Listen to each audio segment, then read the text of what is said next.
Hey, what's up, everybody? It's Evan here with Discover Everything here with singer, actor, and all-around savant Taylor Mosby for our Discovered Spotlight. Taylor, thank you so much for being here. Of course, I'm so happy to be here with you guys.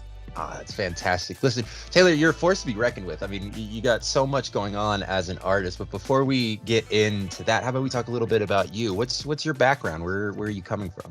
Well, I grew up in Tulsa, Oklahoma. I came from Oklahoma at about 8 years old.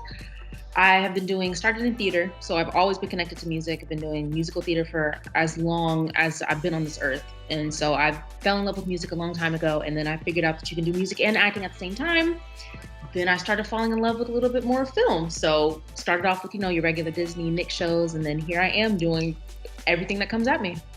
That's awesome. You said, so people call you rising up and coming, but how long have you been doing this for just about? Sounds like you've been at it for a while, huh? I've been at it for a long time. I don't think I really sat down and said, I really want to, do it professionally. Yeah. About 13 or 14. Because, when you're a kid, I guess it just seems like you'll sing a song and be famous and stuff. Then I realized what this business really is. Totally, yeah. And I'd say probably, 6-7 years really going at it.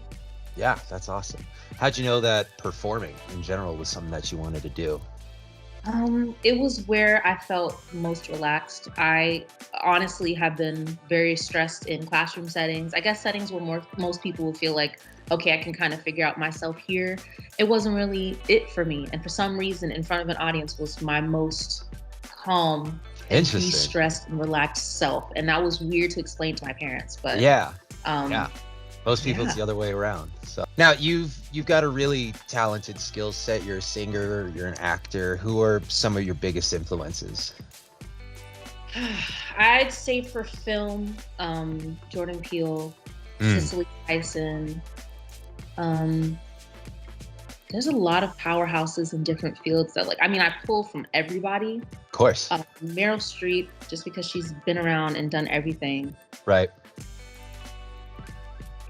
I have a lot. I have a lot. As far as music, though, Tori Kelly, Jacob Collier, Quincy Jones, Totally. Aretha Franklin. I have a lot of classical pianists that I like. Everybody, honestly. It's a little bit of everything, got a hand in every cookie jar, huh? Yeah, that's awesome. That's fantastic. Now, you've worked on some big time projects and big names. You already mentioned Jordan Peele, Tracy Morgan on the last OG Grey's Anatomy. What's it been like working on these projects with these stars and in these environments? It's pretty surreal. I bet. Most of these people I met when I was 12. And now we just have developed a relationship over time, which is so crazy. Some of the people you just named have become my mentors, or we exchanged Christmas cards now.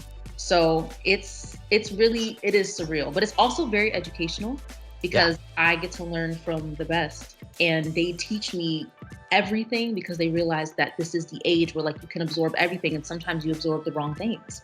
Totally. And so they make sure that I know who to talk to, the right way to do things, because this industry can be scary. And I love that. I'm blessed to know that everybody I've met has tried to be as protective of me as possible and of my career. So that way they've helped me go the right way. So that's fantastic. It's great. That goes such a long way. It can't be said enough how important it is to have someone like that in your corner. So that's fantastic to hear. Talk about one of your latest projects here, Thunder Force. Give us a skinny on that. It was one of my favorite projects of film ever. It was extremely unique. My first time being a superhero, my first time knowing how all of that stuff works. Yeah. I always had a thing for production. Okay, so I started being interested in stuff behind the camera at 14, 15. So when I got there, I was introduced to every green screen, crane, everything you can think of. You know what I'm saying? We have people flying across Of course. the set. And so it was just very educational to my little production. So but that was really fun. It was really, really fun. And I really learned who has improv skills, who doesn't. Some people really just write their own scripts as they go, as we film. Yeah. It was so much fun. That's so crazy. You gonna drop any names here? Or are we gonna keep it locked down? No. Miss Melissa and Miss Octavia have the best improv skills I've ever seen. Really? Yes, some of the scenes in the movie I had never seen. Like That's we're not in the script, and we saw the final cut, and a lot of us were looking around like, where did this scene come from? And they like made it up while we were there. It was funny. oh, that's amazing. Just that level of talent is always just so impressive. It was so cool. Yeah. So you've already kind of shown your range as an actor. What's it like preparing for more comedic roles? What's it like for preparing for more dramatic ones? And which one do you enjoy more? I feel like preparing for comedy is probably a little bit easier than drama for me. Actually, no. Preparing for drama is harder. Preparing for drama is easier than comedy. Yeah. I've been doing comedy for a long time. Funny is kind of my core a little bit, but as I've gotten older, making people laugh gets harder because everybody's sense of humor is just this huge spectrum, especially in the age of the internet. Like, different memes, different jokes make different groups of people laugh. Totally. So it's really interesting now because making people laugh it's a skill for real. Like if you can make a audience laugh, like you are genuinely funny because you have to touch everybody's funny bone. But making people cry tends to be a little bit easier for me. Is that right? It's just, you know what I'm saying? I feel like it's more general. Like, totally. Most of us are gonna feel a type of way if a dog dies, but it's like not everybody's gonna laugh at the same dad joke. Sure. Yeah, absolutely. There's a lot to be said there for how you get the audience engaged comedically or dramatically. So, absolutely. I want to talk a little bit about. You talked a little bit about your production endeavors and directing and all that, and you've already done so much with music and acting, but what are those other creative endeavors that you pursue? What are those other things that catch your eye and you work on? Last season of The Last OG, I spent all my time shadowing all the directors that I could. I actually started doing that during the second season. I didn't want to do it during the first season because I don't want to be like that actor. I was like, okay, let me wait. And I really have fallen in love with production, like running a production. I could totally see myself getting into directing. I plan on creating my own short film this year, hopefully, maybe co-directing with somebody. But I have been able to talk to a lot of great and seasoned directors, and most of them had said, just go for it. Like, just try. There's nothing to it but to do it. So I'm definitely excited about creating my own stuff. Later down the line, the goal is a production company of my own. That would be fantastic. Love to see that. Any ideas for name, maybe? I have so many. I've been running. I want to be like, I want it to be something funny. And then I'm like, it's not about being funny. Like, girl, you got to have a good name that's going to all the checks. I thought about TCM Productions. Like, I feel like that's straightforward. Like, you can see that on the side of a truck. You know what I mean? Like, absolutely. Nice. And rolls off the tongue. Just nice like that. Yeah. Good little concise logo. Yeah. It's so straightforward though. Like, shouldn't it be like Magical Mountain Productions? I don't know. Maybe that's the fun in it, is it's unassuming, and then people go and watch the movie that you guys have produced, and they go, "That was the company that did that." Yeah. So maybe we'll keep an eye out for it. Maybe we'll keep an eye out for TCM Productions as we move on down the line. I got a couple more questions here for you, Taylor, and then we'll wrap it up. But I want to talk about, so you as an artist, what do you find the most challenging part of it, and then what do you also find to be the part that you enjoy the most? The hardest parts, oddly enough, really doesn't have to do with the art. It's just about balancing my regular life and my craft. Yeah. I just graduated high school, so I have been doing this and school since I started. Right. That in itself has been pretty difficult because I don't know why I assume just because I'm in LA and I go to school, like everybody's an actor. I don't know. I just thought that it was like, if I told them that, it would be a story that they're like, okay, well, we have a protocol.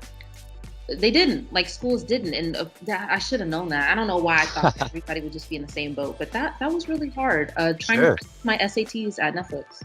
It was very very interesting, very difficult. I can only imagine. Yeah, what a unique problem. My goodness. I know. So it's like not something to really complain about. It's just like, I never really got the feel for a classroom, that well. But sure, and kudos to you for getting done with high school. I'm sure I would have had plenty of trouble myself if I knew that I had Tracy Morgan or Jordan Peele waiting for me to get done so I could go do my job. So literally, literally, they'd be like, "Come on, girl, are you still taking the test?" Like, yeah. But it was good. I'd say the best part is, what is the best part? Waking up in the morning. when I'm working. Like I cannot tell you how relieving it is. Like you're tired, but it's such a good tired. Yeah. It's such a great tired. Like I'm waking up at like 5, 6 in the morning, but I know what I'm on my way to go do, and it's my favorite part. Every time. That's fantastic. That's that fulfillment there. That's great. Yeah, that's awesome.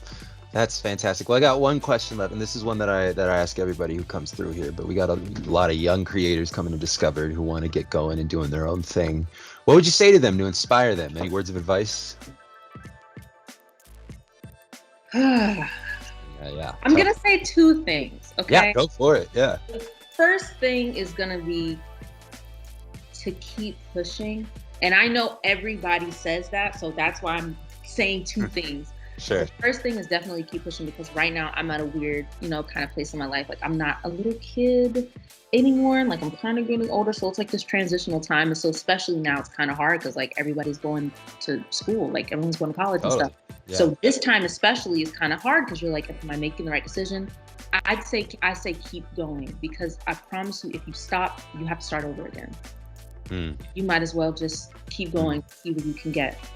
My second piece of advice is know exactly what you want to do, because sometimes it's a little bit distracting. Like I got here, like at this point in my life now, I'm everything is attractive a little bit. I'm like, okay, directing sounds fun. Like, okay, acting sounds fun, but you kind of got to commit to at least 1 or 2 things and be solid in it. Definitely. Know what you want to do. If you want to be a musician and you want to perform on stage, find people who perform on stage, and find people who can place you in concerts, and you will climb. And that's exactly what you will do. If you want to be behind the scenes, find the people behind the scenes, but don't just be everywhere in every crowd, because you know what I mean? Like find your niche. Yeah. Find the thing that won't be good. I mean, it's always good to be a jack of all trades, but it's always even better to make sure you could at least specialize in one of those things. At least sounds like.